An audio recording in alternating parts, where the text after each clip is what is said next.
I want to welcome you all here to Facebook Live on Facebook.com/LiveNowDT, and those of you on MixLR.com/WakeUpCallDT that are listening, as well as on WakeUpCallDT.com that are listening. It is now week 14, hard to believe, but week 14 inside of fantasy football, inside of the NFL, and we're inside of the Fantasy Football Power Hour, proudly presented by the Wildcat Sports Pub, 3680 Milton Avenue in Camillus, New York.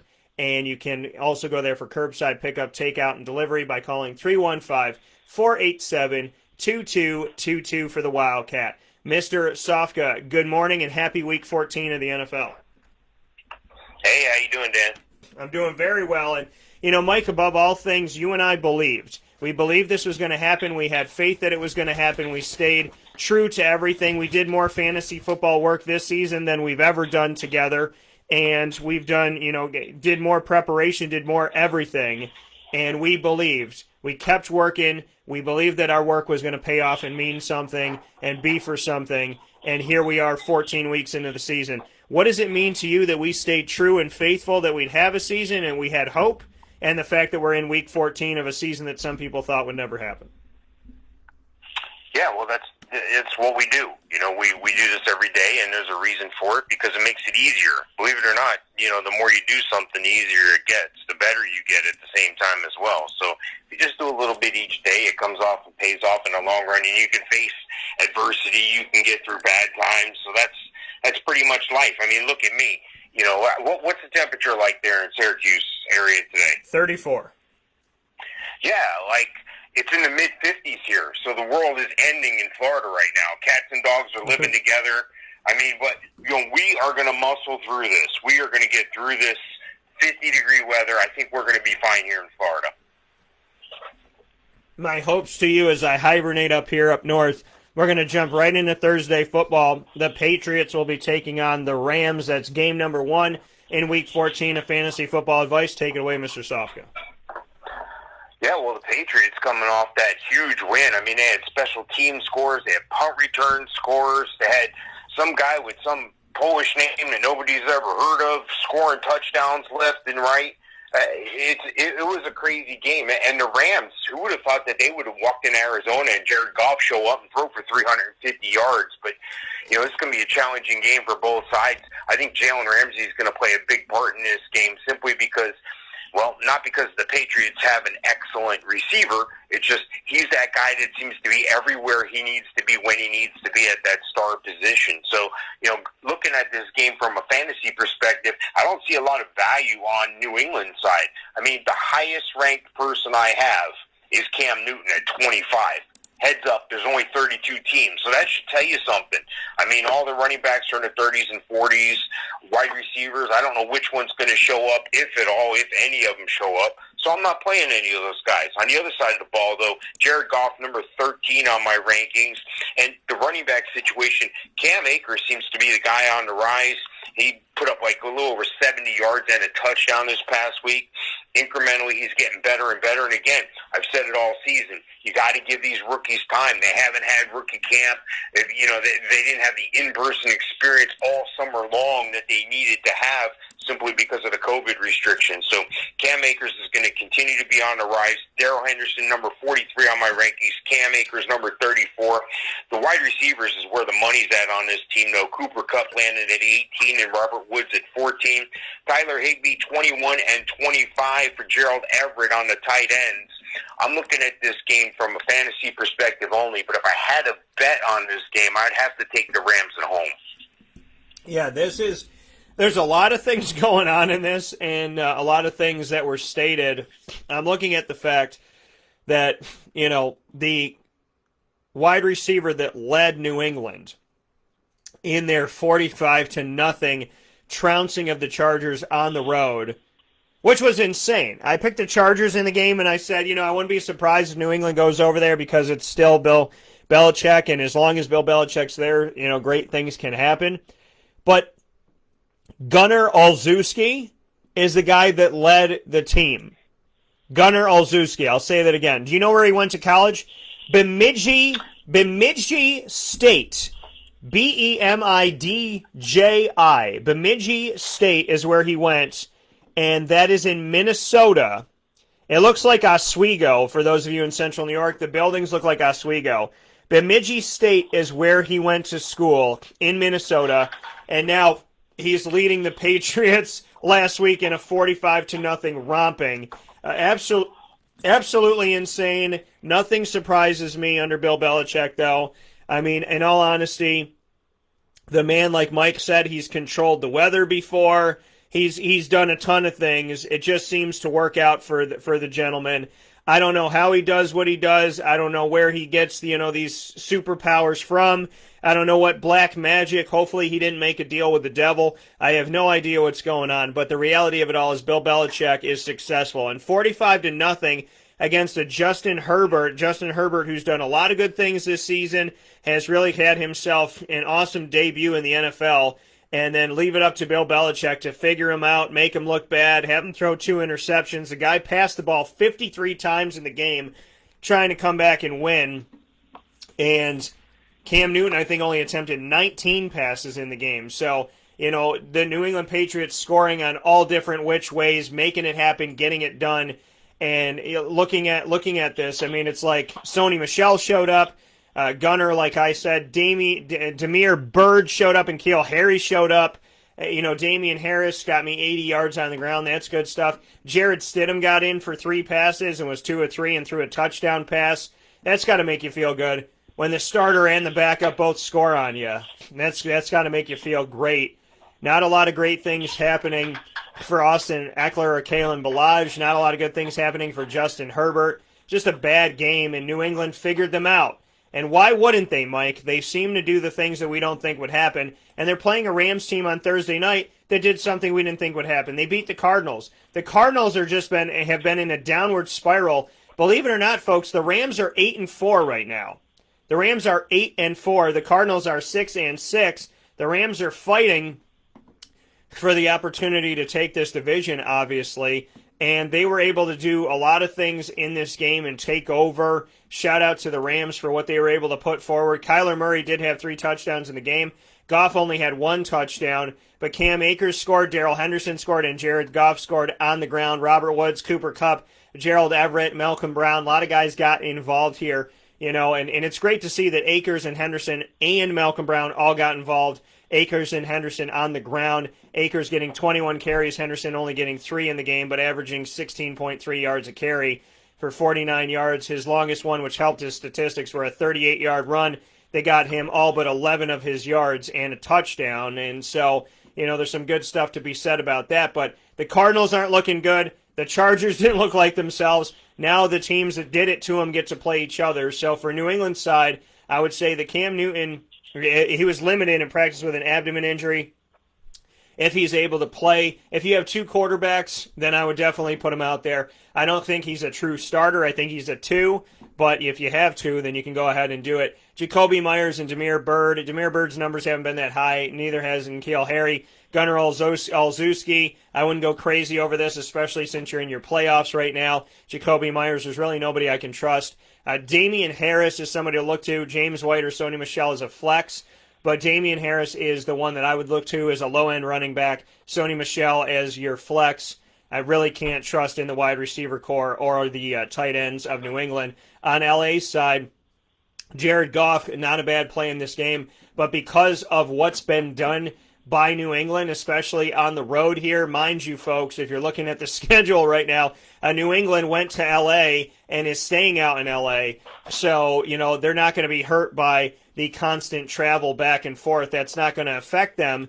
And so there's something to be said about the fact that they just had a romping of the Chargers, and now they get to hang out there and play another game in L.A. So don't think that that's an advantage for the Patriots, or pardon me, an advantage for the Rams.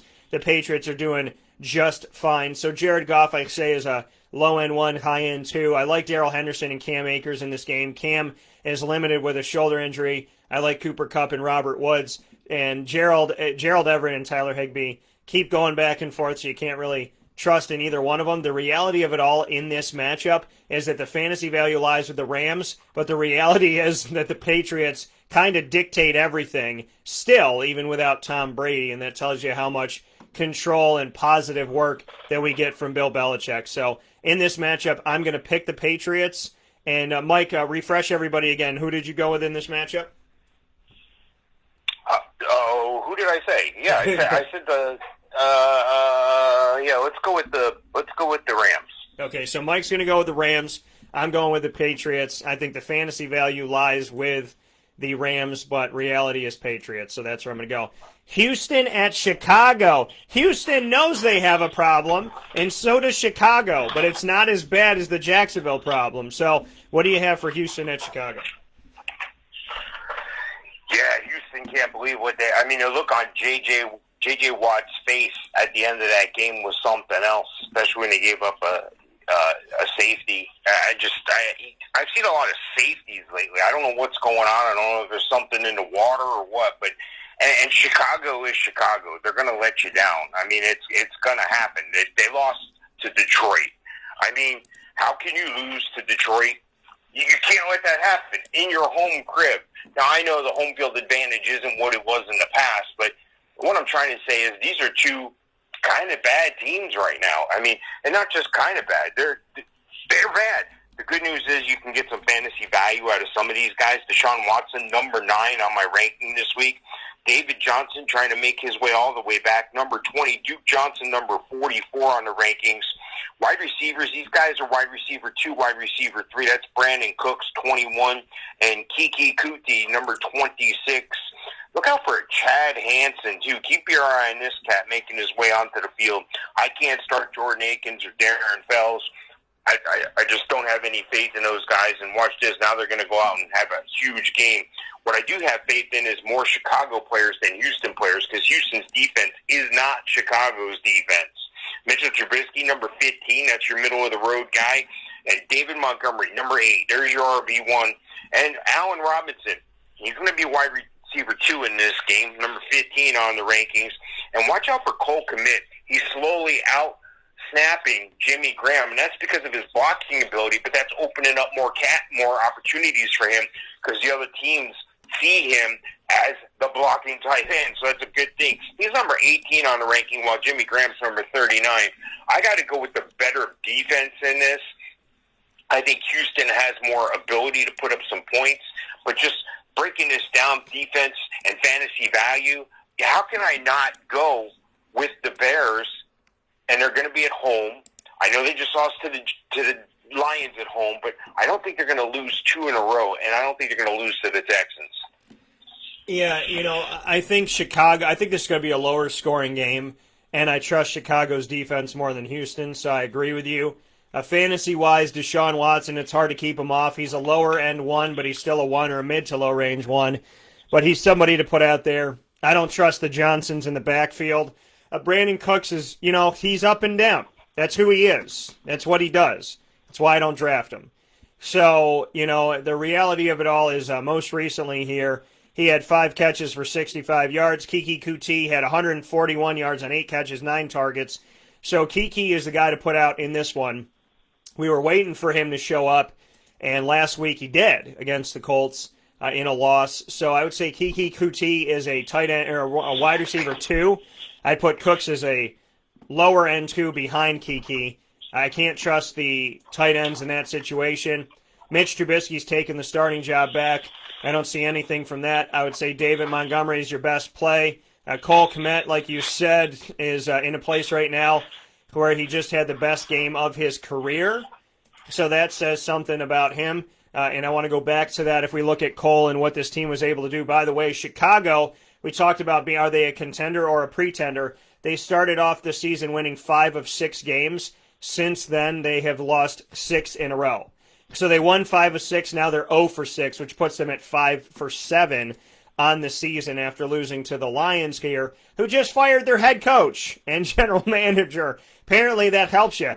Atlanta and Detroit, even if it's minimal success and even if it's just short-lived, we've seen that when you fire your head coach and your GM during this NFL season of 2020, you end up winning at least 1 game. So I guess that's good for the team that does it. Allen Robinson, Anthony Miller, Darnell Mooney, nothing to really write home about. Cole Kmet, 5 catches on 7 targets, 37 yards and a touchdown in the game.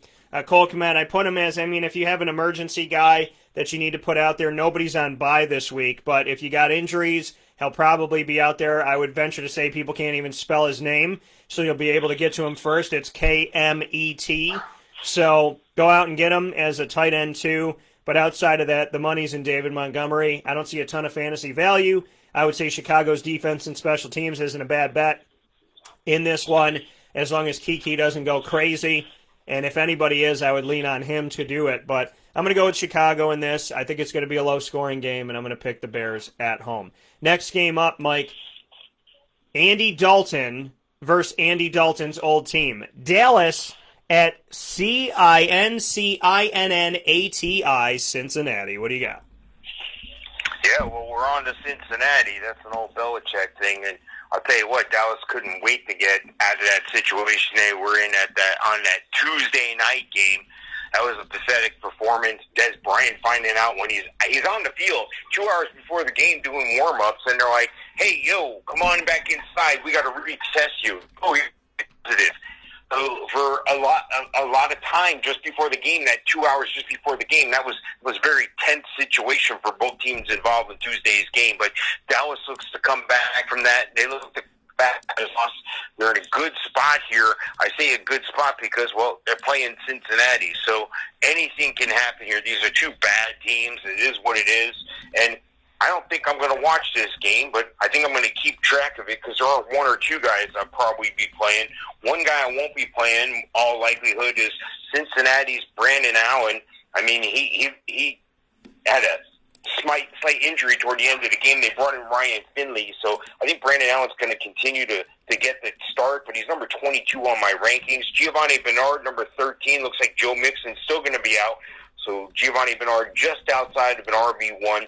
T. Higgins and Tyler Boyd. This is an interesting one because T. Higgins looks like the more productive wide receiver on the team right now. I got him ranked 28. Tyler Boyd ranked 31. And, of course, I can't play any of the tight ends there. There's just nothing there for me. Going over to Dallas, Andy Dalton, number 18 on the rankings.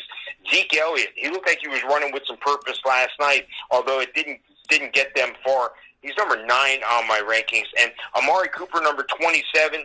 CeeDee Lamb, number 30. And that's about it. I can't count on Dalton Schultz. I can't count on Michael Gallup, although he did score in the Tuesday game. You know, I would just rather look elsewhere. So looking at this game from a betting perspective, I'd probably have to take Cincinnati at home. But both these teams are bad. Yeah, you know, you got two teams that lost their starting quarterbacks. You got Dallas, who lost Dak Prescott, and you got Cincinnati, who more recently lost Joe Burrow, the number 1 pick. So, you know, these are two teams that are reeling right now. It's an ugly game. I don't expect this to be pretty by any stretch of the imagination. What I do expect is for it to be what we don't expect it to be. Expect the unexpected. That's what they tell you on Big Brother. And that's what I see with Dallas at Cincinnati. They shouldn't both score in the 30s, but they probably will make this a 34-30 game. That's probably what it's going to end up being and what it's going to look like. As crazy as it sounds, you know, Dallas has already made things crazy this year, and at 3-9, they're still in the hunt for the playoffs, as insane as that sounds. Andy Dalton is playing against his old team, so if you need somebody in a pinch, this isn't a bad play for you because some guys play up for their against their old teams. I think he will. I think he could get 2 to 3 touchdowns in this game, and so I would look to him a little bit. Zeke Elliott's hard to keep him off the field and off your lineup, but he has been underperforming, and so not having Dak obviously keys in more on Zeke, and they've been able to shut him down a little bit. He had 77 yards on 18 carries. Not bad, so he's still worth putting out there, but he's a lower-end one. Michael Gallup and CeeDee Lamb lead the way. Dalton Schultz. Amari Cooper fell down the list here, 43 yards, but he did have a touchdown. All these guys are worth playing. None of them are wide receiver ones or tight end ones, but they're all worth putting out there. On Cincinnati's side of things, when I take a look at Cincinnati and where they really sit at right now, with Brandon Allen out there, it's hard for me to really key in on anybody and tell you where they should go. They just lost to the Dolphins 19-7. You know, I would say that Giovanni Bernard is the guy they're leaning on. I wouldn't lean on him. Tyler Boyd had 1 catch for 72 yards and a touchdown. T. Higgins is getting targeted by Brandon Allen, and he was getting targeted by Joe Burrow, so that's a good thing. 7 targets, 5 catches, 56 yards. Drew Sample, if you need to go after a tight end too, Drew Sample, not a bad play for you. T. Higgins still your best bet with Tyler Boyd as a flex. T. Higgins a wide receiver 2, I would say low end, high end 3. So the fantasy value leans a little bit more on the side of Dallas because he's going in to play his old team. I know that this could be a favorable matchup for him. Speaking on Andy Dalton, and I think that Dallas can score more points. So I'm going to go with Dallas in this game. Mike goes with Cincinnati. I'm going with Dallas in this matchup. The next one on the docket, Mr. Sofka, to speak about here inside of the Fantasy Football Power Hour, proudly brought to you by the Wildcat Sports Pub, 3680 Milton Avenue in Camillus, New York. Curbside pickup, takeout, and delivery at 315-487-2222. And their dining room open as well on 3680 Milton Avenue in Camillus, New York. Kansas City at Miami, my brother. What do you got? Yeah, Kansas City looks like they could blow this game wide open. Fantasy-wise, they look like they could blow this game wide open. But this is Miami. Miami's a team that figures out ways to win games. One thing they don't have to figure out is the weather. It's going to be nice. It's going to be 83 degrees in Miami for this game. But how could you not play any Chiefs? You already know that. Patrick Mahomes, number 1 again this week. Travis Kelce, number 1 again this week. Tyreek Hill dips all the way down to number 2 on my wide receiver rankings. Can't start any other receiver on the Chiefs, though. And Clyde Edwards-Helaire had a bad performance last week, but he was sick all week, non-COVID related. He's number 16 on my rankings. Le'Veon Bell didn't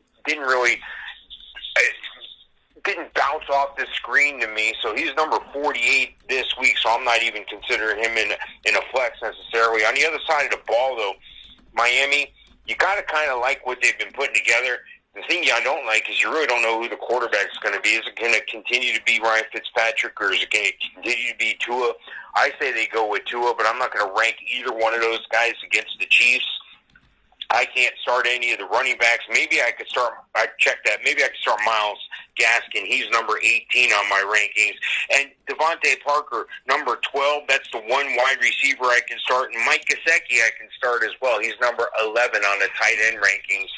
Looking at this game from a win-loss perspective, you have to go with Kansas City. I wouldn't be surprised if Miami made this one closer, even snuck this one out. But I got to go with Kansas City. Yeah, I got to go with Kansas City in this matchup as well. I mean, obviously Miami's won some games. They've done some good things at home, and so there's a concern that, could they shock the world and win this game? But ultimately, I got to put it on Kansas City. I know Kansas City struggled with Vegas this season, but I would like to think that they would know what they're doing against Miami. So I'm going to go with Kansas City in the matchup. Obviously, there's a ton of fantasy value when it comes to Kansas City. You don't need us to tell you that, but it's our job to remind you if you need a little bit of a reminder. And, maybe today you got up and you bunked your head on the refrigerator, so you need some help with us letting you know what's going on. Happy to do that. So Kansas City in this matchup, obviously Pat Mahomes, obviously Clyde Edwards-Helaire, if he's able to play. He's questionable right now with a calf injury, with an illness. If that doesn't happen, Darwin Thompson's your sneaky flex coming out of Utah State and getting over 1,000 yards, and it was taught by my good friend and running backs coach that's now at Texas Tech that used to be at Utah, DeAndre Smith. So Darwin Thompson, a little sneaky play for your fantasy day and your little playoff picture. Tyreek Hill, I like him too. Mecole Hardman, Demarcus Robinson, and Sammy Watkins, they all trade off on who's going to get that touchdown every single week. We don't know who it's going to be, and that's why it puts us in that position where it is really tough to make that decision on who you should put out there and play because of the fact that they all share it. Demarcus had 39 yards, Sammy had 35, Mecole had 15. They're not doing anything crazy. It lies with Travis Kelce and Tyreek Hill. Travis Kelce's still the best receiver on the team. Tyreek Hill the best legs on the team. So Kelce, Hill, Clyde if he's able to play, Darwin as a flex if Clyde does not play. Pat Mahomes worth the play as well. And then Sammy, Demarcus, and Mecole, these are your more bottom-of-the-barrel flexes, not because they're not good, but because you never know who it's going to be, and they may put up 1 point for you or a goose egg, and nobody wants that in fantasy, especially during playoff time. On Miami's side of things, to take a look at the Dolphins, Tua, it's hard to keep him off, but he's a quarterback 2 this week. Myles Gaskin, I'd say, as a running back 3. And Devontae Parker and Mike Gesicki are guys that you could look at potentially putting out there. I don't think any of these, I mean, I know none of these guys, in my opinion, are ones, and a lot of them reside in the flex position or emergency situation because they're playing Kansas City. But we also know that Tua can do some good things. He knows what it's like to be on a massively high stage in Alabama. So, I think Gaskin as a running back 3, Gesicki going out there for you and being involved as well are probably your 2 best bets. Gesicki I'd still have as a low-end 1, and then Tua I'd have as a quarterback 2. His numbers weren't great. He had 296 yards and 1 touchdown, no interceptions in the win over Cincinnati 19-7. So, in Cincinnati, obviously not as big of an opponent as Kansas City is going to be. So I will go with Kansas City, and we'll move on to a game that used to be a divisional matchup game. It's not anymore, as we had the realignment with Houston coming in back in 2002. Arizona at the New York Giants. What do you have, Mike? Yeah, I like Arizona a lot. I think they're a good team. They don't show it all the time, though. That's the sad thing. What they do show is they got some fantasy value, though. For instance, Kyler Murray, number 4 on the rankings this week. DeAndre Hopkins, number 6 on the rankings this week. I can't really count on either of the running backs, but Kenyon Drake has been showing up a bit more than Chase Edmonds. Kenyon Drake, number 24 on the rankings, and Chase Edmonds, 35. And Dan Arnold, this guy looked like an all-star last game, but, consistency is what you need to know what you're going to get every time a guy goes out there. So this week, he's number 35 on the rankings. One thing we do know is that the Giants, even with that abysmal record, and even though sometimes they don't look that great, the Giants are in the lead in their division here, and that's a lot to be said. Considering they're 5-7, that's crazy. But they're one of the hottest teams lately. Their defense has been playing well. Colt McCoy held down the fort last week, or tried to. Daniel Jones, number 23 on the rankings this week. Wayne Gallman, number 21 on the rankings. The only wide receiver I could start there, though, is Sterling Shepard, especially in this matchup. Sterling Shepard, number 35 on the rankings. And Evan Ingram, number 4 on the tight end rankings. Look, I know Arizona's coming from the left coast to the east coast, and it's a 1 o'clock game. I understand all those things, but if I'm just looking at which team is better, I got to go with Arizona, and that's who I would pick in the game, Arizona. Yeah, I mean, it's crazy to see what the Giants have been able to do thus far.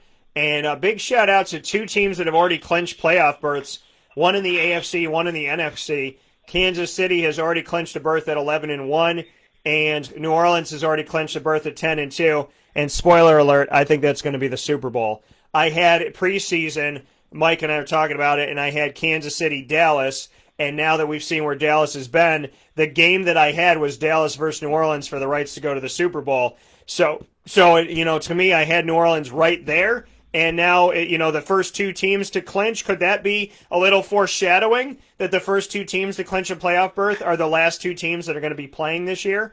That would be pretty cool to come back and play this tape from December 9th, if and when that does happen. Kansas City and New Orleans already head into the playoffs, and they're the only 2 teams that have locked up a spot in the postseason. So kudos to you guys, and shout out to you guys for doing that and getting it done between the 2 of them. 21 wins and 3 losses. Really awesome. So with that being said, to go to Arizona first, Arizona has just been falling and falling and falling and falling. So I thought they'd be 3rd in the NFC West. They are right now, but they're on a 3-game losing streak. Lost at Seattle, at New England, and at home against the Rams. They need to get this done. They've activated Larry Fitzgerald from the COVID-19 list. This is like activating, to me, it's like activating Optimus Prime. So I think it's pretty cool. Kyler Murray's coming out there. Look for Larry Fitzgerald as a sneaky flex. Might only get you 1 touchdown. But I got a good feeling about it, so just trust me on that. Kyler Murray, Kenyon Drake, DeAndre Hopkins, all worth the play in this. Hey Arnold and the rest of the group with the tight ends, I can't rely on them. On the Giants side of things, it's not a lot of fantasy value. I mean, this team is 5-7. I think we're actually seeing a positive shift. I think, the world is being righted. and God put his hand in, something happened, that the NFC East might actually have a winning team get a playoff home game as opposed to a losing team making it to the playoffs. Wayne Gallman against Seattle had 135 yards rushing on 16 carries, 8.4 yards a carry. Let me say that again. Wayne Gallman. Let me say that again. Against Seattle. Let me say that again. On the road against the 12th man.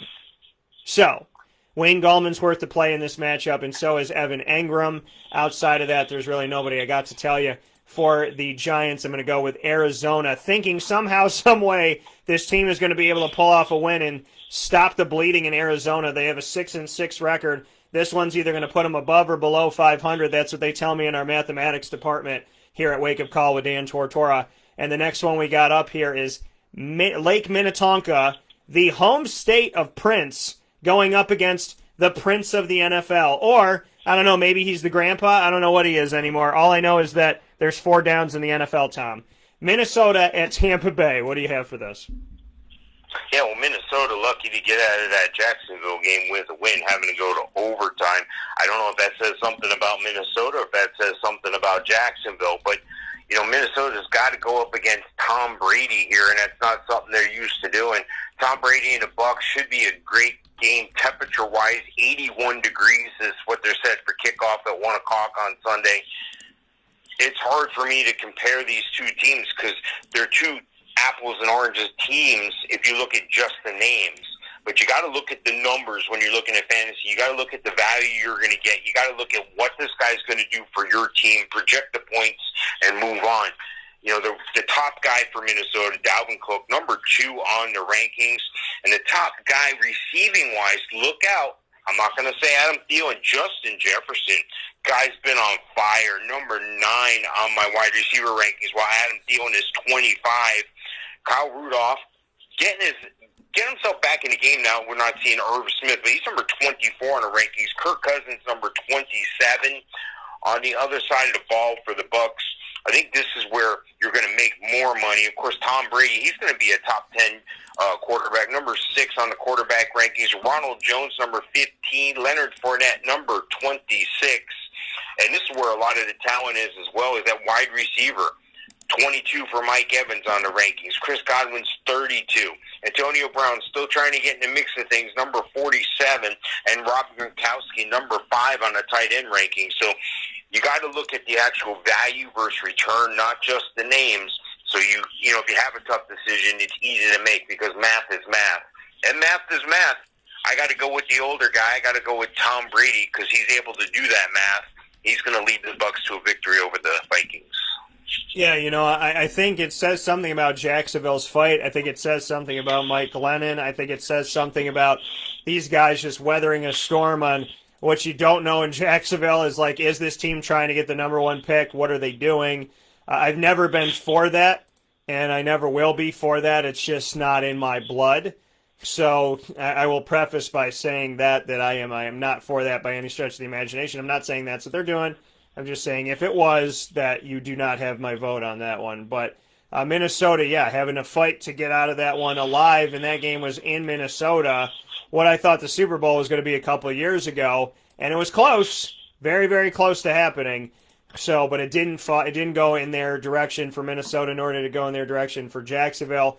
In this direction right now, Minnesota has to travel to the home state of Jacksonville, but they're going to go south and play Tampa instead. And Minnesota in this matchup, for me, obviously you play Dalvin Cook. That's a no-brainer. There's nothing that's going to stop you from doing that. So, you know, we look at this right now and look at the game. Kirk Cousins didn't have a bad day, but it was against Jacksonville. Dalvin Cook had another 100-plus yard game with 120 on 32 carries. Justin Jefferson continues to impress. Adam Thielen's involved. Those are the 3 guys you play, Dalvin, Justin, and Adam Thielen. On the other side of it, for Tampa, you got to play Tom Brady. Ronald Jones is a running back, low end 2, high end 3. I think he's a 3, so he's a flex guy. You got to play Gronk in this game. If Godwin's able to play, you put him out there. He's got a finger injury right now. But him and Mike Evans are worth the play. Antonio Brown is still relatively quiet, so I wouldn't necessarily put him out there unless he's a flex position guy and you have an emergency wide receiver 4. And I'm going to also go with Tampa Bay at home in this one. Before we take our first step aside, Mr. Sofka, inside of the, not one of or not a, but the Fantasy Football Power Hour, proudly presented by the Wildcat Sports Pub. We have Denver at Carolina. What do you got? Yeah, Denver's a good team if you think about it, but don't think too hard because I don't think they're going to do that much in this game. And you just compare these two teams. You know, first thing you always look at is who's the better quarterback. I got Drew Lock ranked number 28 this week. I got Teddy Bridgewater ranked number 19. Staying with Carolina, I got Christian McCaffrey, number 1 overall, number 1 running back. He's going to be back with a force here. Then I look at the other side of the ball, Melvin Gordon, 28, Phillip Lindsay, 46. Then I continue on to receiver. Well, this is where it can balance out a little bit because DJ Moore and Curtis Samuel are both on the COVID list here, so that's going to basically leave Robbie Anderson. Robbie Anderson coming in at number 23 on the rankings. Meanwhile, on the other side of the ball, you got, Jerry Jeudy, 57, Tim Patrick, 55. The one guy I can count on to catch the ball over there in Denver, Noah Fant, number 9 on the rankings. I can't count on the tight end on the other team. So it's a little bit of back and forth there. It's a little bit of, this guy's better than this guy. You know, you can find yourself getting lost in numbers. Don't get lost in numbers. Numbers are the numbers. I got to go with Carolina in this game at home. Yeah, I mean, Denver can be a lot of things. You know, they definitely have talent. But the quarterback situation has been an issue because they couldn't find the right one, or they couldn't, or, you know, and then you had Tim Tebow, where they didn't hold on to. Peyton Manning retired. There's a lot of different things that have gone on, and then they dealt with injuries, and they dealt with the carousel that they had, and the issues that they had with Brock Osweiler, and what they did with him, didn't do with him, paid him, and he was on another team making money off of them. So there's a lot of stuff going on that wasn't favorable for them, and now we look at Denver and say, you know, they have talent. You know, this is one of the things where you don't blame the head coach. Talked about this in the first hour, you know, where you look at the game and you go, okay, you know what, this isn't on the head coach. Like, Denver's got talent. They've got youth. They're going to be a good team. It's just going to take some time. That's just the reality. And if you don't want to hear that, I mean, that's the truth. So they did go toe-to-toe with the Chiefs, made it interesting, 22-16. Shout out to that. You know, Melvin Gordon, of course I didn't play him because he hasn't been great, and he had 131 yards. So Melvin Gordon is worth the play in this game. Noah Fant also worth the play. Tim Patrick's been sneaky. He's a flex guy. He had a couple touchdowns in the matchup. Judy's been falling down here. I put him as a flex. KJ Hamler as a flex behind the two of them. But a lot of flex going on. Melvin Gordon's a running back 2, in my opinion. Noah Fant is a tight end 1. Not the number 1 overall, but a tight end 1 in my opinion. At least at this point, he's got that. And then we look at the fact that Christian McCaffrey, as much as he is back, he also hit the COVID-19 list. So we'll see the shoulder AC joint. If he's able to play, then he is worth putting out there, Mr. McCaffrey. Teddy Bridgewater is questionable with an undisclosed injury right now. So in this matchup, I don't like either quarterback on either side. Mike Davis is your play if Christian doesn't play. If Christian does play, he's your guy. Robbie Anderson, I told you, was going to wear his Carolina blue well, and he has. He is worth the play as well on that side. DJ Moore, a sneaky flex in this week as a wide receiver 4. I'd probably put him. I'm going to have to pick the Carolina team at home. You know, I don't knock Denver, and I'm not overly sold on Carolina, but I'll stick with Carolina in this matchup. With that being said, Mike and I are going to take a step aside. Jacksonville sucks when they play Tennessee on Sundays. It's just a historic thing. When they play Tennessee on a Sunday, it's usually not good. The Jaguars are 1 and a lot of losses right now. So we'll talk about that and so much more as we come back here on Wake Up Call with Dan Tortora. This is Week 14 of the Fantasy Football Power Hour for the 2020-2021 season. Mike and I are very happy to be here and happy to be with you. Happy that the season got off and that we're able to do this. Even if we're playing Tuesday games, at least we're here to do so. And God willing, you are healthy and so are all of your loved ones. If anything's going on with any loved ones or with you, you're in our prayers and our well wishes. If you're doing well, you're in our prayers and our well wishes as well. So with that being said, Mike and I will take a step aside from the Fantasy Football Power Hour, proudly presented by the Wildcat Sports Pub. When we come back, we will tackle Tennessee at Jacksonville and so much more here where sports meets life inside of the Cafe Kubal Studios. This is Wake Up Call.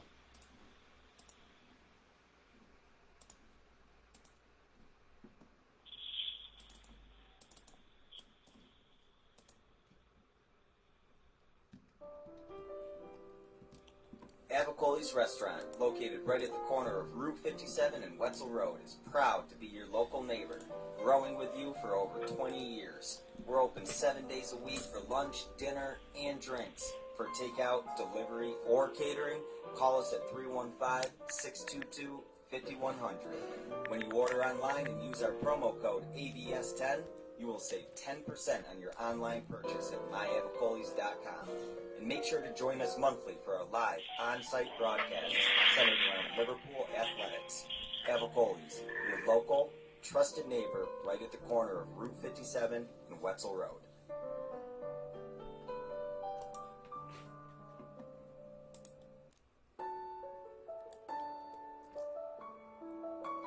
Having peace of mind when you're out of town that your furry-loving friend is safe and sound means taking them to Canine Campground, because we all know that when it comes to the love of our pets, it goes well beyond the call of duty to make sure they're safe and sound. Right, Lily? So take a ride to 242 Johnson Street in East Syracuse, New York, and see Canine Campground and where your dog will be staying, in the classic cabin, the executive cabin, the grand cabin, or of course the luxury cabin, because if you know Lily, you know she loves luxury. Now you don't have to wait to the last minute to find a family member or a friend that'll take your dog for a few days. Call Canine Campground at 315-299-4013. That's 315-299-4013. Their drop-off and pickup times are Monday through Sunday. Check K9campground.com for more information. That's the letter K, the number 9, and campground spelled with a K.com. K9campground.com. When you're going out of town, bring your dog to Canine Campground.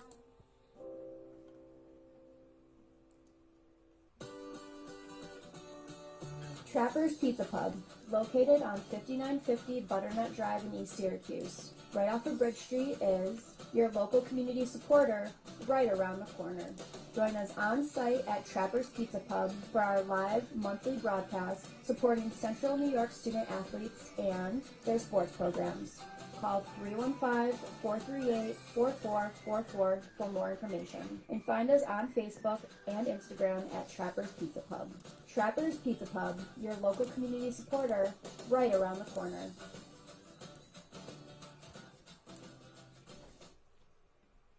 Welcome back here to Wake Up Call with Dan Tortora on WakeUpCallDT.com, your one-stop sports shop, and on MixLR.com/WakeUpCallDT.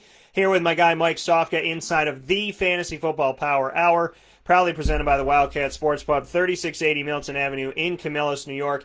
Make sure you find your way over there to dine in. You can also do curbside pickup, takeout, and delivery by calling 315-487-2222 for the Wildcat. We are inside of the Cafe Kubal Studios enjoying a beautiful wintry day with all of you people out there and hoping that you're all doing well. Next up on the docket is a game that will be played in sunny Florida. Mike said it's going to be 81 in Tampa. Probably be nice in Jacksonville, too. Tennessee at Jacksonville. Mike, what do you got? Yeah, it's supposed to be near that. It's supposed to be 75, so it should. When did I become the weatherman, Dan? That's what I want to know. Look, it's a job you can be wrong at 100% of the time and never get fired, Mike, just so you know. I've seen that. Just as long as you look good, you smile good, and know how to point at the green screen in the right spot. Exactly. Look, Tennessee's a better team here. Let's not pull any punches here, but Tennessee has had its struggles. I mean, they've been losing games they shouldn't have lost. But fantasy-wise, these guys are still going to put up numbers. You will find some fantasy money on both sides of the ball. You don't have to look far for Jacksonville, though. James Robinson's the guy. Been a top 10, now been a top 5, most recently for a lot of the year. Number 3 on the rankings. Mike Glennon did enough, but not quite enough to get the dub. 21 on the rankings. I can't really start any receivers. I hope DJ Chark is going to be back. I hope LaVisca Chenault can catch more than rebounds off opponent's shoulder pads for touchdowns. But, you take what you can get. Tyler Eifert, I can't play that cat either. Number 28 on my rankings. Looking at Tennessee, though, this is where you're going to find the most value. Ryan Tannehill, number 10 on the rankings. Derrick Henry, number 6. He's been in the top 5 all year. He's going to dip down to number 6. 17 for A.J. Brown, and Corey Davis has come on strong this year, number 11 on the rankings. So two good receivers are propping Ryan Tannehill up. Can't really start Jonnu Smith. He's in the 20s as well. I think Jacksonville can make this interesting. I wouldn't be surprised if they did end up winning this game, but I got to go with the reality that Tennessee's probably going to sweep them, and Jacksonville's going to continue their one and whatever record all year. What is going on with Corey Davis? The former Western Michigan wide receiver, 182 yards, 11 catches, 12 targets, 1 touchdown, almost 20 yards average per catch. What is happening, Corey Davis? We still can't figure you out, and it's been, 3-4 years now? So, with that being said, Corey Davis, A.J. Brown, Derrick Henry, all worth the play in this matchup, in my opinion. Can't really pick anybody on the side of tight end. On Jacksonville's side of things, well, Mike Glennon's still the quarterback, even though Gardner Minshew begged to play. James Robinson is phenomenal. Last week, 2 weeks ago, over 100 yards. This most recent game, 18 carries, 78 yards, and a touchdown. Accounted for more than half of the rushing yards for Jacksonville.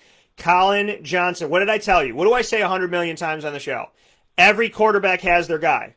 Every quarterback has their guy. Did you know that every quarterback has their guy? Well, guess what? Mike Glennon, because he wasn't the starter, he's practicing with the backups, right? He's a backup. He's practicing with that string. He's practicing with the backups. He practiced with Colin Johnson. Colin Johnson's been his number 1 target for 2 weeks. So Colin Johnson's a sneaky play for you. DJ Chark is another play for you. Laviska Shenault is a play for you.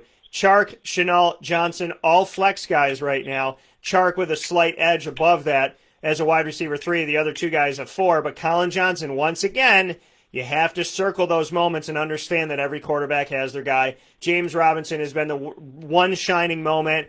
Hashtag NCAA tournament in this whole thing for Jacksonville. They're 1 in 1,000 right now. I'm going to pick Tennessee to win this game. I, as Mike said, would also not be surprised if Jacksonville makes it interesting, but I got to go with Tennessee because I have a brain and a pair of eyes. So I got to do that. Indianapolis at Las Vegas, Mike. What do you have for this? Yeah, Indianapolis has proved to me that they're for real, but I'm not sure they're consistent. And the same thing on the other side of the ball with Las Vegas. You don't know which team is going to show up week to week.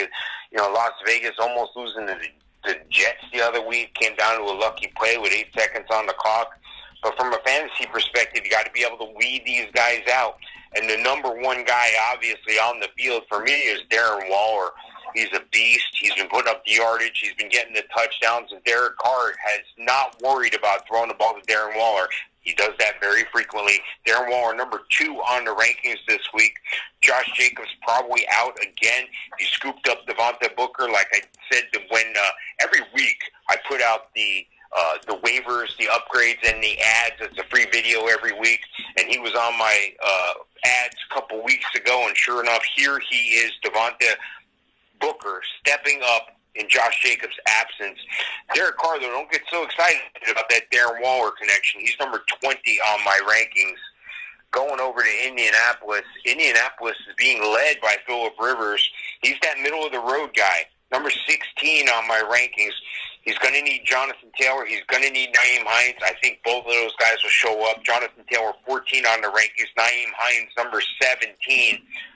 Can't really trust the wide receivers. It's very spotty there. It's very inconsistent on everybody's part.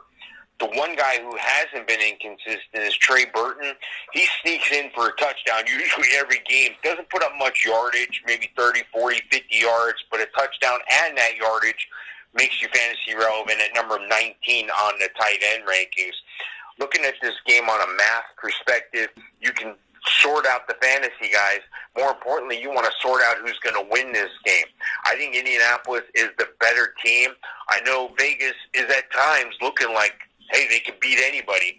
But then you go out and you put up a stinker like that to the Jets, and it makes me think that you're just inconsistent. I know Indianapolis has to travel to Vegas for this game, but I still like Indianapolis in this game to beat the Raiders in their home crib. Yeah, I got to go with Indy in this game, too, because they know they're fighting for a division, and they got to bounce back, and they got to do it quick. I know they got They got to win, and when I say bounce back, I'm talking about the fact that they split with the Titans. So they're going to have to really be on it and win as many games as they possibly can as they move forward, knowing that this is going to be a very tight race. So with that being stated, Indy on the road, let's start with them first. Phillip Rivers, not a bad play in this game, but he's a quarterback too. Jonathan Taylor and Nyheim Hines, both worth the play. T.Y. Hilton only has 2 touchdowns this season, but he scored them both in the last 2 games. He scored both of the last 2 weeks. So no touchdowns all season, and then a touchdown at the end of November, a touchdown at the beginning of December. So that puts T.Y. as a wide receiver 3, a play for you. Michael Pittman also in this one. I think they're both worth a play, and they're both on the same line because T.Y. has just not been consistent. I like Hines because he's involved in a lot. He had 6 carries for 10 yards, but still had a touchdown. Jonathan Taylor involved as well. And then Mike brought up Trey Burton, and Trey Burton, not a bad play. Him and Jack Doyle not doing too much. I'd have him as a tight end 2s. And then for the Vegas Raiders, I'm not going to be sold too much on Derek Carr in this matchup. And it's more about Devontae Booker, not a bad play for you. Darren Waller had 200 yards on 13 catches, targeted 17 times for 2 touchdowns. This man got me just shy of 50 points in fantasy. It's like half of some people's score all week. So Darren Waller's worth the play. Henry Ruggs, and that's because Darren Waller's been their best receiver last year and this year. Henry Ruggs, even though he's a tight end, Henry Ruggs is worth the play as well in the matchup, but Ruggs is still a wide receiver 3 because of his inconsistency. I got the Colts at home. Next one, Mike, Jets at Seahawks. What do you have for this? Yeah, the Jets are, I think they had their last gasp last week when they thought they won that game against Vegas, and then the Raiders made that big, Derek Carr made that big heave to Henry Ruggs, who beat their DB. I still can't get over that situation. The Jets are like that guy who you know is going to die in the movie, and just before he dies, he picks his head up and he shrugs a little bit. And he's trying to might up the strength to get going, and then he just collapses back down. That's where the Jets are. They're collapsing back down. They gave everything they had to win that game, and it's mental at this point for them. Seattle's the better team, but Seattle let the Giants come into their crib and lay the smack down on them. I think they're going to bounce back. I don't think Russell Wilson's that guy that's just going to lay there and take that. Russell Wilson's number 2 on my quarterback rankings. Chris Carson, number 10 on the running back rankings. DK Metcalf and Tyler Lockett, both wide receiver 1s, 5 and 10 respectively on my rankings. And Will Dissly is the only tight end I can consider, but he's ranked 32, so I'm staying away there. Going over on the other side of the ball, though, to the Jets, not a lot to write home about here, not a lot to make money on. Sam Darnold, 31 out of 32. I can't start the running backs. Even though Ty Johnson looks like the guy to start there, I can't start him. He's number 39 on my rankings. Maybe Denzel Mims as an emergency flex, 36 on my rankings. But Perryman and Crowder, they're in the 40s and 50s. I can't rank a tight end on that team. I think the Jets are just they're going to be done. I think it's not tanking at this point. I think it's mental at this point. I don't think they can get over that mental stumbling block they had in this past game. I like Seattle in this one big. Yeah, Seattle again. I mean, they're hosting the 2 teams that play in MetLife. They go up against the Giants, and the Giants go in there and beat down the 12th man. The Jets are going in there now, and I don't see that happening by any stretch of the imagination. Ty Johnson, shout out to him, 22 carries, 104 yards, and a touchdown. Came out of Maryland, and he's their leading running back right now. Because of what they allowed to Wayne Gallman, I'm going to put Ty Johnson as a very sneaky running back 4 flex for you because of that.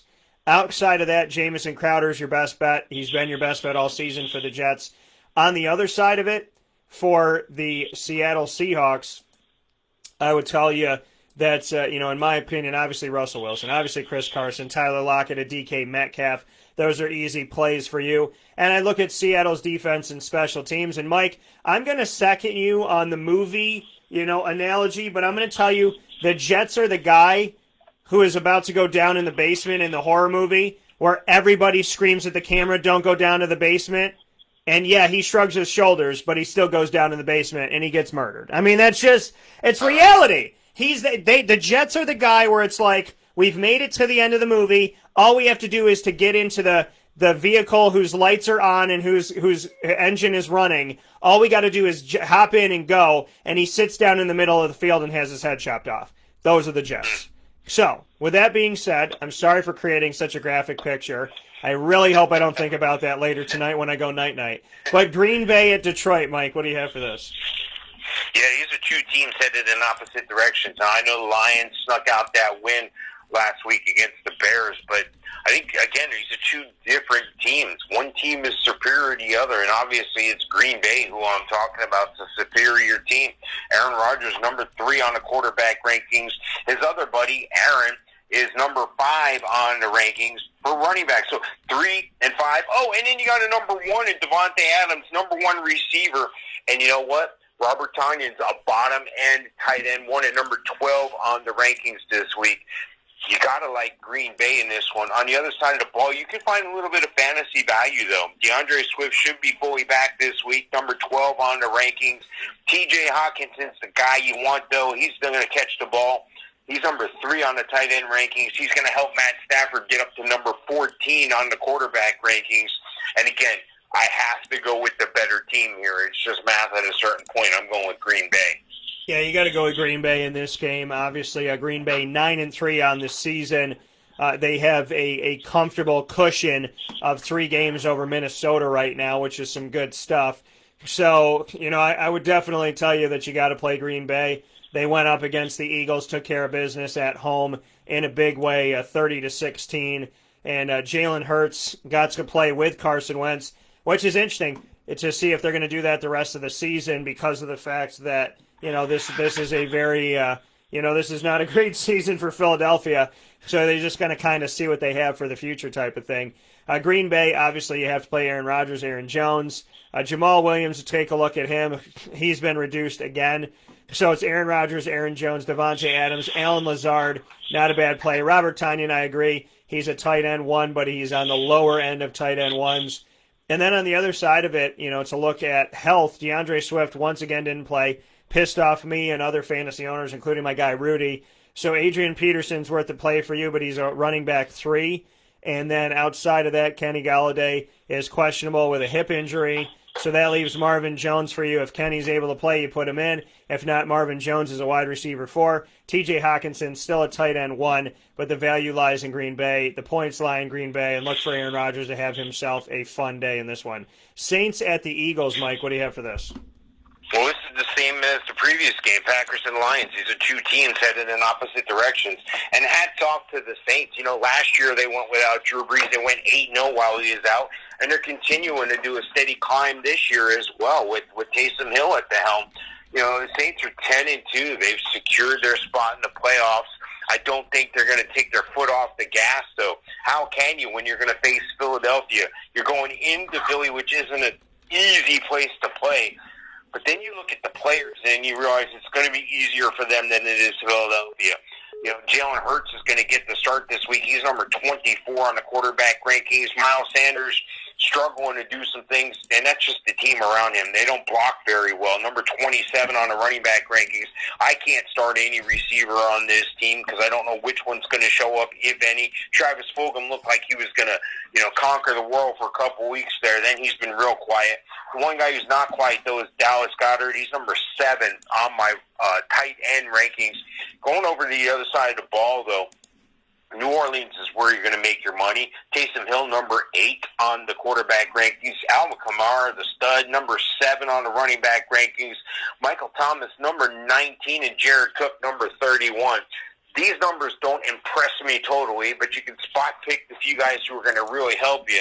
But again, looking at the two teams, opposite directions, you got to go with the team that they're just a great team all the way around. How can you take away your quarterback and keep winning games year after year? That means you got a good crew around him that can make that happen. They can right the ship without the captain. I got to go with New Orleans. It also means you have a good coach with Teddy Bridgewater and Taysom Hill stepping in the system still working. And you got to make certain nuances and changes, but that's where the coach comes in, those nuances and the changes, and then the talent of the backups is there. Who would have thought that we would have had, speaking of backup, Carson Wentz as a backup when he's not hurt, but that is the case. In New Orleans' case, Taysom Hill is worth the play. Alvin Kamara, Latavius as a flex. Michael Thomas as well. And, you know, if you got to go to Traquan or Emmanuel Sanders, you're digging deep to wide receivers 4 or 5 at that point. And then Jared Cook is another guy that's, he had a touchdown against the Falcons, so that's good. But at the same time, you know what I mean? It's hard to really lean on him. He is playing against Philadelphia. So I will tell you that, you know, if it was up to me, I would consider Jared Cook a low-end tight end 1. On Philadelphia's side, Jalen Hurts taking over as a starter, like I said, for an uninjured Carson Wentz. Wentz usually gets injured every single year, and somebody has to take over. Jalen Hurts is taking over right now. I think he adds a dynamic like a Taysom Hill where he could do some cool things. So it's not a bad look to look at somebody like him. And as a quarterback, too, if you could play 2. Miles Sanders is worth the play. Greg Ward keeps moving up the list, the former quarterback that was at Houston. And he's moved up the depth chart over Alshon Jeffrey, Travis Fulgham, and so on and so forth, except for Jalen Reagor. I think the money's in Sanders and Goddard. I think the game is in the hands of the Saints, and I'm picking the Saints easily in this one. Next one we have up, Mr. Sofka, in this matchup before we take our final step inside of the Fantasy Football Power Hour, proudly presented by the Wildcat Sports Pub. Make sure you join our Winning Fantasy Football group on Facebook by searching Winning Fantasy Football and clicking on the group, and we'll let you in. Atlanta at Los Angeles Chargers. What do you got? Yeah, both teams coming off a loss. Both teams looked bad in those losses, too. The Falcons at home to the Saints, and the Chargers, of course, getting whipped in their home crib by the Patriots. Patriots settled Justin Herbert back down to earth. Brutal game for him, but this game should be a little bit easier. I think Justin Herbert's the number 5 quarterback this week. Austin Eckler, number 4 running back this week. And here we go, the dangerous combination. Keenan Allen, number 4. So you got 3 top 5 players in your trinity there in the top 3. That's great. That says a lot about your team and what you're going to do in this game. Hunter Henry, number 8 on the tight end rankings. I can't really start any other running back, any other wide receiver from these teams. So again, it's Keenan Allen, Austin Eckler, and Justin Herbert are the big guys there. Going over to Atlanta, there's some fantasy value there as well. Julio Jones, number 7 on the wide receiver rankings. Calvin Ridley, not too far behind at number 13. They're going to make Matt Ryan the number 12 quarterback this week. And Hayden Hurst, spotty, inconsistent, the number 15 ranked tight end this week. Todd Gurley should make it back, but he's just a 32. He's number 32 on my rankings this week. Looking at this game, you know, Atlanta smoked Las Vegas the other week, and the Chargers just got smoked. But I'm going to go out on a limb here. I'm going to say the Chargers rebounded in this game, and the Falcons proved that Vegas game a couple weeks ago was an anomaly. I'm going to take the Chargers at home. Yeah, I mean, the Chargers putting up a goose egg at home against the Patriots 45-0 was shocking.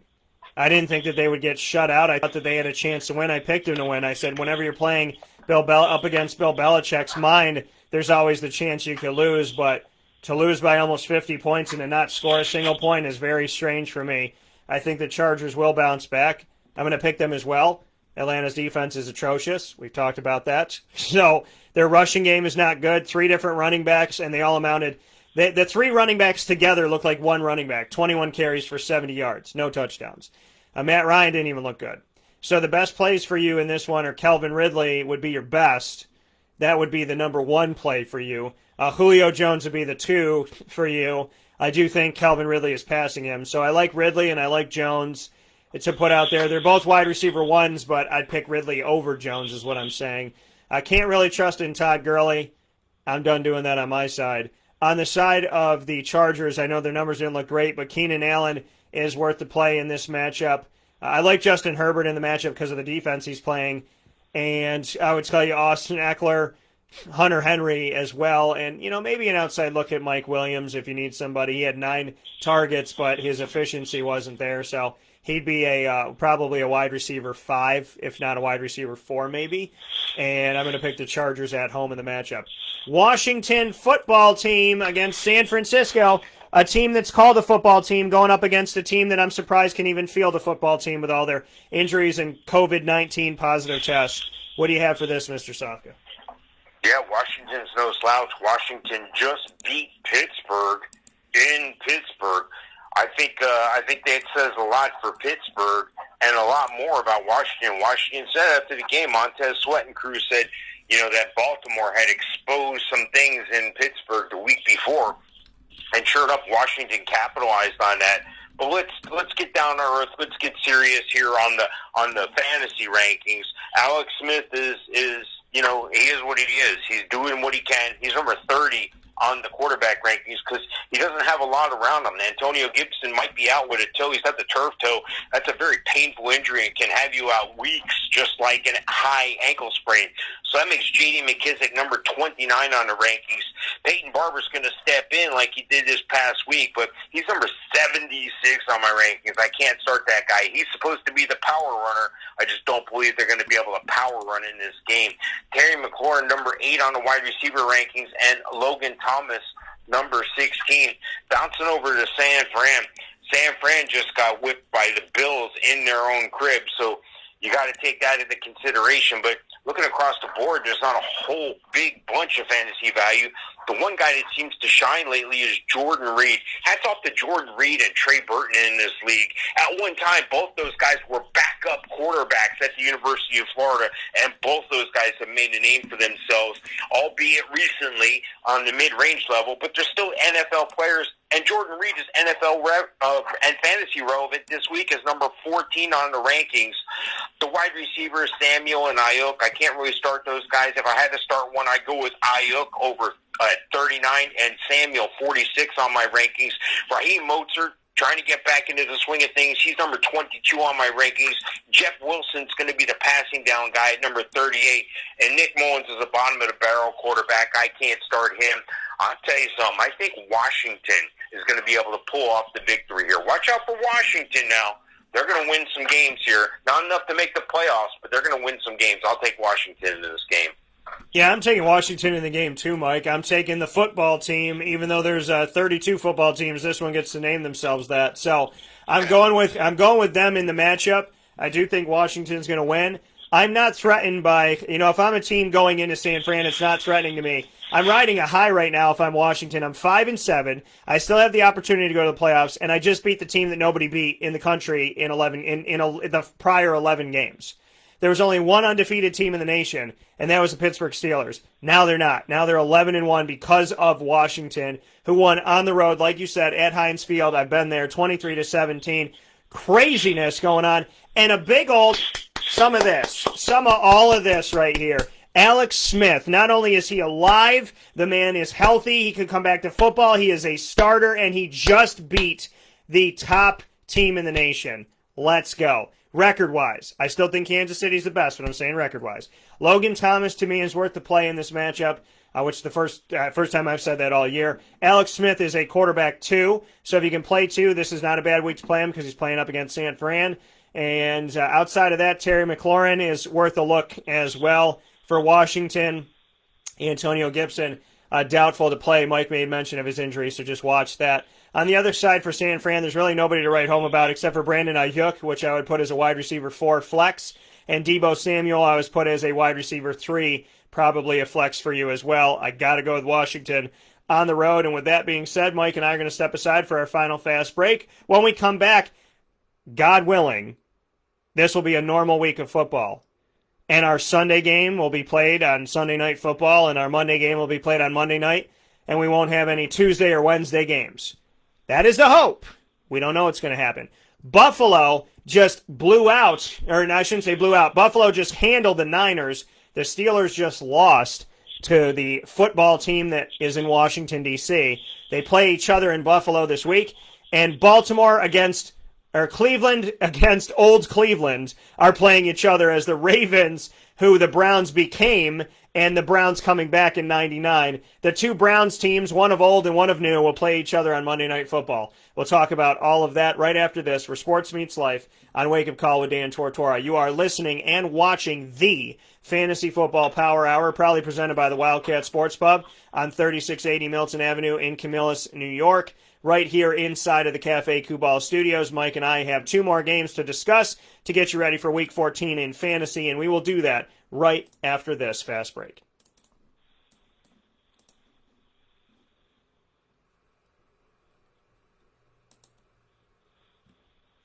Mike and I have 2 more games to discuss to get you ready for Week 14 in fantasy, and we will do that.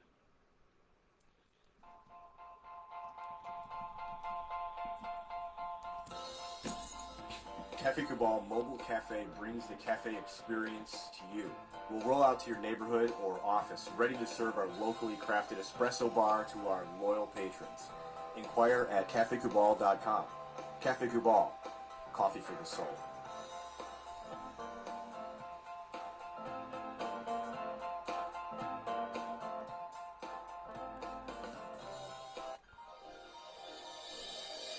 Ma and Pa's Kettle Corn and Popcorn Factory, located on 201 7th North Street in Liverpool, is home to over 40 flavors with more than 200 flavors in their total wheelhouse. Sky's the limit for this sweet and savory Central New York company. Keep it local at your parties, fundraisers, wedding showers, baby showers, and more by calling 315-450-MA-PA.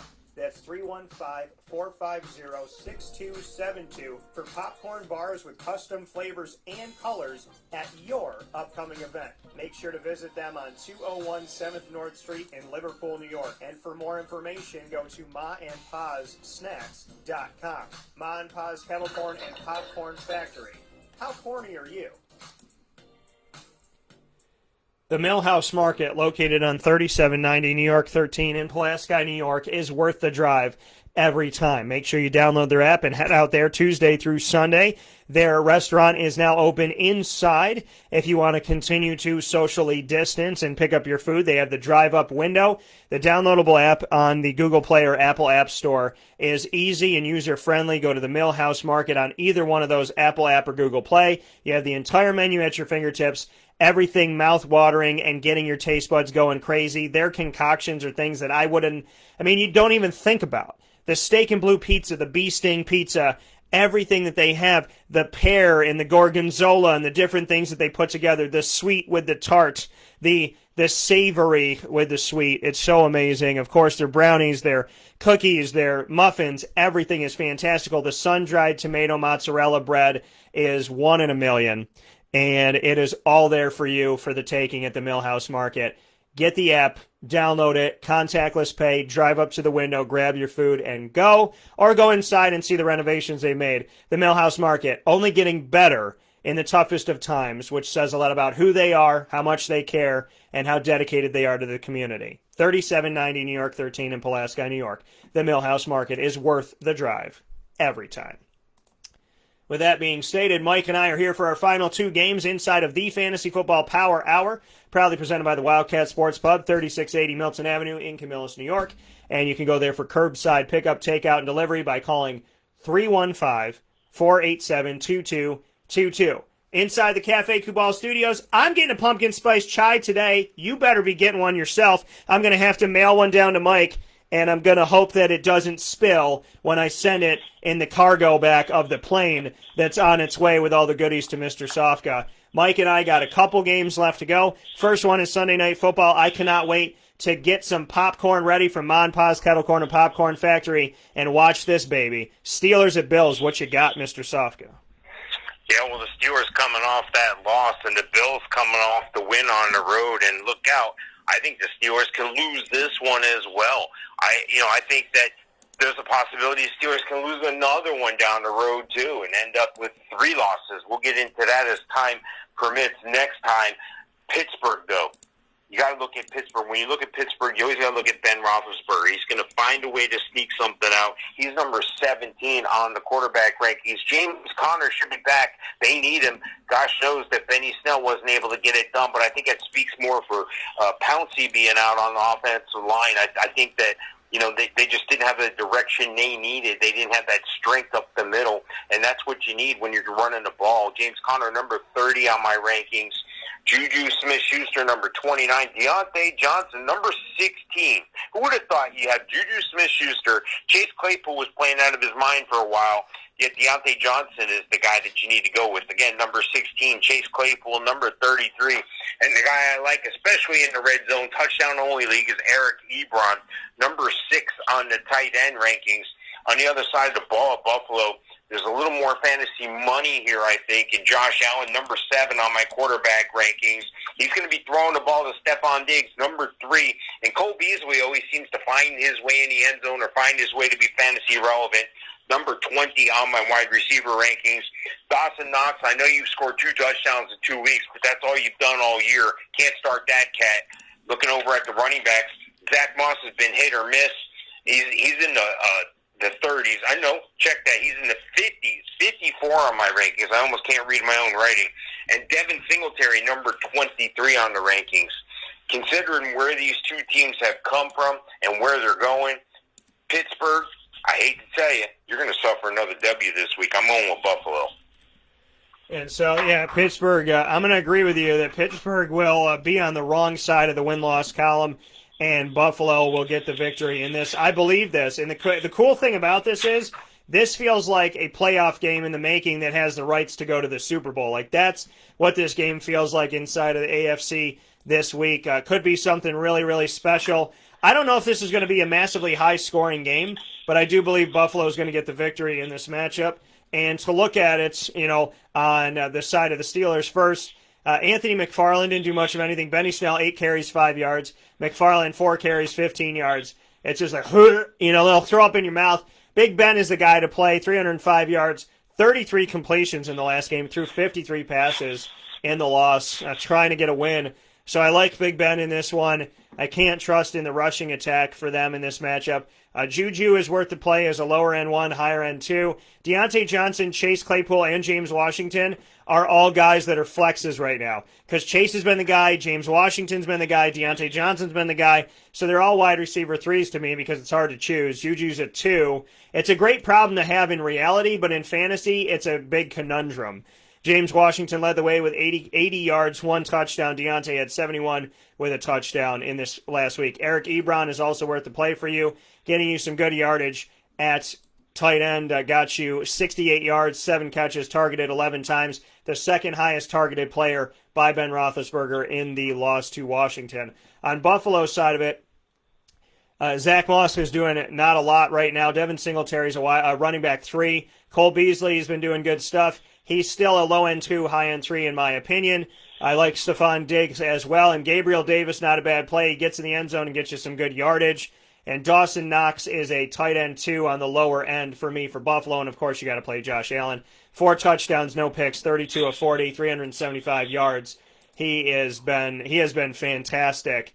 And so fans in Buffalo finally breathing, I think, some air right now, even though the air is thin in Buffalo with it being winter, have some room to breathe right now, which is awesome. So I'm going to go with Buffalo at home. Baltimore against the Browns. So old Browns against the new Browns. What do you got? Yeah, well, the Ravens looked good against the Cowboys, but that was the Cowboys. Cleveland seems to be a team that's shown up for real, but I have concerns. In the first half, they put up 38 points. They were leading 38-7 at the half. And then they let Tennessee come back and score 35. They were able to sneak out the win, 41-35, though. And, you think, well, big deal. They won a game. What are you talking about, Mike? Well, I'm talking about Ryan Tannehill lit them up for 389 yards and 3 touchdowns. Corey Davis lit them up for 182 yards. The positive thing is Baltimore can't throw the ball as well as Cleveland can. You look at the other side here, the Ravens are a team that can run the ball with efficiency. The Ravens have to jump out early because if they get behind, just like Tennessee did to Cleveland, they're not going to score 28 unanswered points in the second half because they're not built that way. Lamar Jackson he's not the field general in that way. He doesn't throw the ball down the field. They run the ball down your throat. When they're done doing that, they run the ball down your throat some more. And the guy who leads the way is, of course, Lamar Jackson, number 11 on my rankings. And just like this past week against Dallas, you're going to see a mix. But the guy who's going to lead that committee in the backfield is J.K. Dobbins, number 31 on my rankings. Mark Ingram and Gus Edwards, they look good at times, flashes in the pan. But the guy who's going to get the lion's share of the carries is who you want. Number 31 on the rankings is J.K. Dobbins. Mark Andrews, number 10 on the tight end rankings. And I can't start any of the Baltimore receivers because of that fact they can't move the ball down the field. Yeah, Marquise Brown just scored a touchdown. Yes, Miles Boykin came out of nowhere and scored a touchdown this past week. Des Bryant didn't take the field. Devin DuVernay, he looked okay at times. He was spotty, mostly on returns. On the other side of the ball, though, Cleveland has a couple guys you're going to want to start. One of those guys is Nick Chubb. The other one is Kareem Hunt. Nick Chubb, number 11 on the rankings. Kareem Hunt, number 25. Jarvis Landry, the only wide receiver to speak of, number 24 on the wide receiver rankings. And Austin Hooper, spotty at best lately, number 17 on the tight end rankings. Baker Mayfield, though, cool your jets.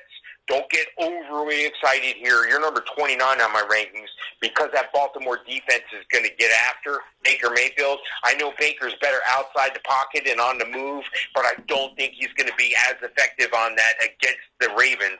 I'm going to take the Ravens in this one to win another game. What happened to Baltimore? Here we are thinking that they're the best shot at taking down Kansas City in the AFC.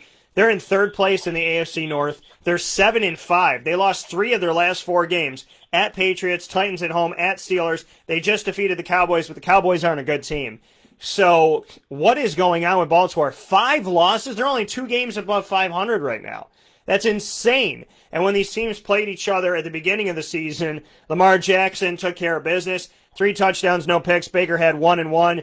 Kareem Hunt and Nick Chubb led the way for 132 yards combined. No touchdowns on the ground, though. Lamar Jackson led the way rushing the ball. Mark Ingram and J.K. Dobbins got it. This was the first game of the season, so it was the first ever NFL game for J.K. Dobbins. Marquise Hollywood Brown had 101 yards. Willie Snead came to play. Mark Andrews got in the end zone twice. Odell was on the other side, but only had 3 catches for 22. We know he's out. Jarvis Landry led the way, which you would anticipate Cleveland to do in this matchup. I'm going to start with Baltimore.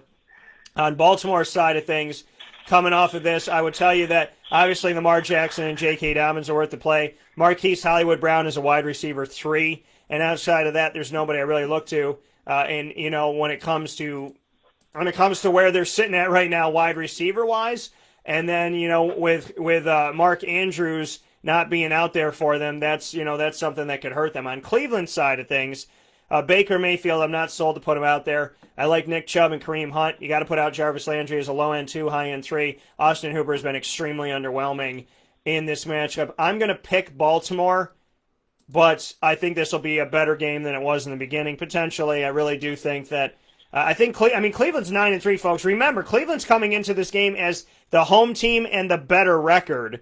So I just want to remind everybody, because Baltimore, I think, is going to have the edge with a lot of people, but Cleveland's coming in as the better overall record, just to remind you, because I know that that's kind of shocking. It is to me, at least.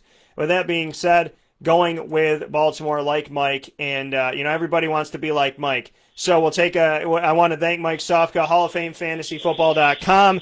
Much appreciated. And, of course, our winning fantasy football group you could join for free on Facebook by going to the Facebook tab and typing in the search bar, Winning Fantasy Football. And you can have some fun with Mike and I. And, of course, every Wednesday inside of the Fantasy Football Power Hour, proudly presented by the Wildcat Sports Pub. Mr. Sofka, as always, much love, much respect. Stay safe, stay well, and I'll look forward to talking with you soon. Sounds good, Dan. Thanks. Awesome. Talk to you next time. All right, take care. That coming from Mr. Mike Sofka here on Wake Up Call with Dan Tortora, hanging out with us inside of the Cafe Kubal studios, where sports truly meets life. And I want to thank him for being here. And once again, we're both going with the Ravens over the Browns, despite the fact that the Browns somehow have a better record than the Ravens. We're going to go with the Ravens in this matchup. So with all that being said, I want to thank not only Mike, but I want to thank Julian Wiggum for hour number 1 and video number 1 here for Wednesday, December 9th in the Midweek Blitz. I want to thank you for listening, watching, reading, and enjoying on WakeUpCallDT.com, listening on mixlr.com/WakeUpCallDT every Monday through Friday from 9 a.m. to 11 a.m. Eastern Time, watching on Facebook Live on Facebook.com every Monday through Friday from 9 to 11 simultaneously on Facebook.com/LiveNowDT. And, of course, checking out our archives on Stitcher, TuneIn, Podbean, iHeartRadio, Spotify, MixLR, iTunes, and Apple Podcasts, and our videos on YouTube.com/WakeUpCallDT. Much thanks to Cafe Kubal, Carvel DeWitt, Wildcat Sports Pub, Avicoli's. Use the promo code at myavicoli's.com, AVS10. That's myavicoli's.com. Use the promo code AVS10. Canine Camp Dog Daycare, Chick-fil-A Cicero, Canine Campground Dog Boarding, Honda City of Liverpool, Trapper's Pizza Pub, the Millhouse Market, and Ma and Pa's Kettle Corn and Popcorn Factory. Whether you're doing in-store pickup or online delivery to your home or place of business, go to maandpaspopcorn.com. And like I said, whether you're doing delivery in-store or having it delivered to you, or pardon me, pickup in-store, delivery to you, use the promo code DT20. That's DT20, maandpaspopcorn.com. Use the promo code DT20 for 20% off, courtesy of Wake Up Call and Ma and Pa's. With that being said, plenty of great stuff coming up this week. I appreciate you all tremendously. Thank you for watching the show and listening to the show as well. I hope you have a fantastic day. Find us on Facebook at WakeUpCallDT, Twitter at CallDT, and Instagram at WakeUpCall_DT. And in the meantime, as always, God bless, no stress, do your best. I'll talk to you soon.